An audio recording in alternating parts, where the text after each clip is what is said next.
میں یہ بات دیکھتا ہوں کہ جو ایمانی صلاحیت، جو روحانی استعداد اے کشمیر کے نوجوانوں تمہارے اندر ہے، وہ بہت کم جگہ دیکھنے کو ملتی ہے۔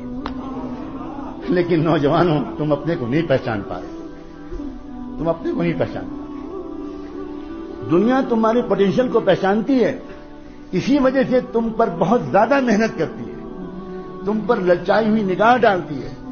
دنیا جانتی ہے اس بات کو کہ اگر یہاں کے نوجوانوں نے اپنے کو پہچان لیا تو ہزاروں کلومیٹر دور تک یہ انقلاب لے آئیں۔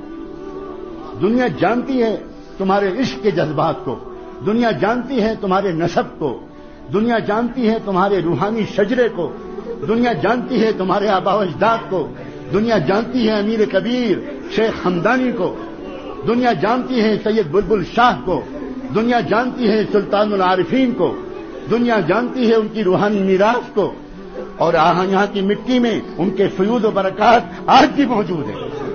آپ سمجھتے ہو میں تم کو دین سکھانے آتا ہوں؟ اس غلط فہمی سے نکل جاؤ، میں یہاں کی وادی سے گزر کر اپنے ایمان کو تازہ کرنے آتا ہوں۔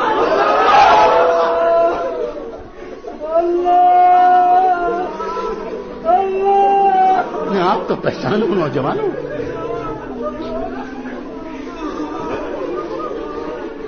میں تم سے یہ کہوں کہ تم لڑکیوں سے باتیں مت کرو، میں تم سے یہ کہوں کہ تمہاری گرل فرینڈز نہیں ہونی چاہیے، میں تم سے یہ کہوں کہ موبائل سے تم ناجائز باتیں مت کرو، میں تم سے یہ کہوں کہ انٹرنیٹ پر ننگی تصویروں کو مت دیکھا کرو۔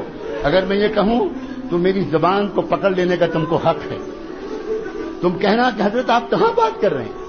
آپ ایودھیا اور کاشی اور متھرا میں بات کر رہے ہیں یا آپ وادی مقدس میں بات کر رہے ہیں؟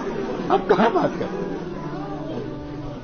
اگر میں تم سے یہ کہوں تو یہ بالکل ایسے ہی ہوگا جیسے میں کسی شہزادے اور کسی کراؤن پرنس اور کسی ولی عہد کے پاس بٹھا دیا جاؤں اور مجھ سے کہا جائے کہ یہ ولی عہد ہیں اور اس سلطنت کا مستقبل ان کے ہاتھ میں ہے اور آپ کو 5 منٹ کا وقت دیا جاتا ہے، آپ اس شہزادے کو کچھ نصیحت کر دیں، تو بتاؤ نوجوانوں میں اس شہزادے کو کیا نصیحت کروں گا؟ میں یہ کہوں گا کہ محل کی بھنگن سے عشق مت کرنا، میں یہ کہوں گا؟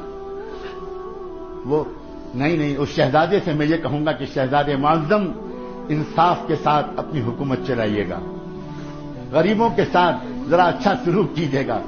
بہت دن ہو گئے آپ کے علاقے کے غریبوں کو کوئی محبت بھرا رہنما نہیں ملا، میں ان سے یہ کہوں گا۔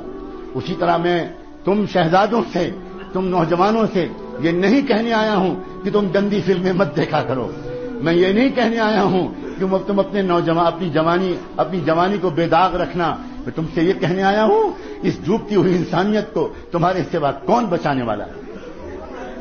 تم نے کلمہ پڑھا ہے محمد الرسول اللہ، تمہارے لیے تڑپے تھے محمد الرسول اللہ، تمہارے لیے انہوں نے اپنے پیٹوں پر پتھر باندھے تھے، تمہارے لیے ان کے نواسے بھوکے رہے تھے، تمہارے لیے ان کے گھر میں 2 مہینے چولہا نہیں جلتا تھا،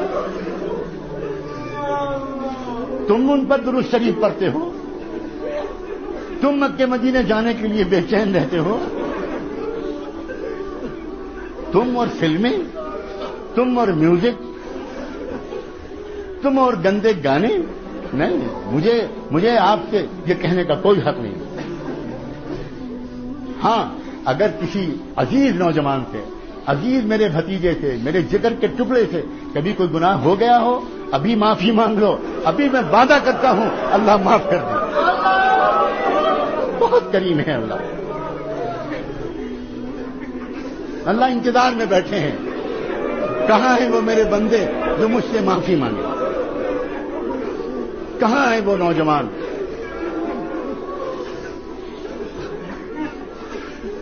بہت کریم ہے اللہ، بہت رحیم ہے اللہ۔